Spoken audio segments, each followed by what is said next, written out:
औरंगज़ेब और मुग़ल तैमूरी ख़ानदान की एक शाख से ताल्लुक़ रखते थे। उन्होंने अपने वालिद शाहजहाँ 1628-528 के ज़ेर साया मुख्तलिफ इंतज़ामी और फ़ौजी अहदे संभाले और एक माहिर फ़ौजी कमांडर के तौर पर पहचाने गए। औरंगज़ेब ने 1636 से 1670 तक दुकन के वाइसराय और 1645 से 1670 तक गुजरात के गवर्नर के तौर पर खदमात इंजाम दें। 1661 से 1652 तक उन्होंने मुल्तान और सनद के सूबों का मुश्तरका तौर पर इंतजाम किया और हमसाया सफ़वी इलाकों पर महमात जारी रखे। सितंबर 517 में शाहजहां ने अपने बड़े बेटे और रोशन ख्याल शहजादे दारा शिकवा को जानशीन नामजद किया, लेकिन औरंगज़ेब ने इस फैसले को मुस्तरद कर दिया और फरवरी 1558 में खुद को बादशाह करार दिया।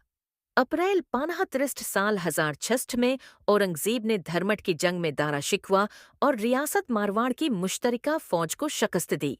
मई 1066 में सामूगढ़ की जंग में फैसला कन फतह हासिल करने के बाद औरंगज़ेब की हुक्मरानी मुस्तहकम हो गई और पूरे सल्तनत में इसकी बालादस्ती तस्लीम कर ली गई। जुलाई 1558 में जब शाहजहां सेहत याब हो गए तो औरंगज़ेब ने उन्हें नाहिल करार देकर आगरा के किले में कैद कर दिया। औरंगज़ेब का अहद हुकूमत तेज़ रफ्तार फौजी तोसिया के दौर के तौर पर जाना जाता है, जिसमें कई रियासतें और सल्तनतें मुग़लों के ज़ेर नगीन आ गए। मुग़ल सल्तनत कंग चीन को पीछे छोड़ते हुए दुनिया की सबसे बड़ी मईशत और सबसे बड़ी सुनाती ताकत बन गई। मुग़ल फ़ौज मुसलसल बेहतर होती रही और दुनिया की मजबूत तरीन अफ़वाज में शुमार होने लगी।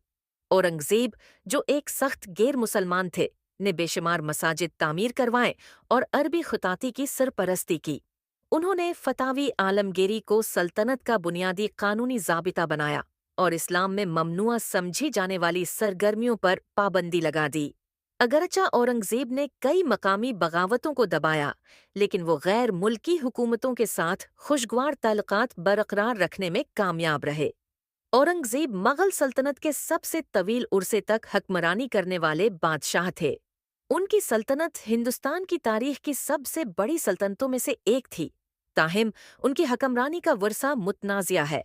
उनके नाक़िदीन का कहना है कि गैर मुस्लिमों के खिलाफ उनके इक़दामात और इस्लाम के हवाले से उनके सख्त गैर नुक्ता नज़र ने पहले मुग़ल बादशाहों की रवादारी और हम आहंगी की रवायत को तर्क कर दिया।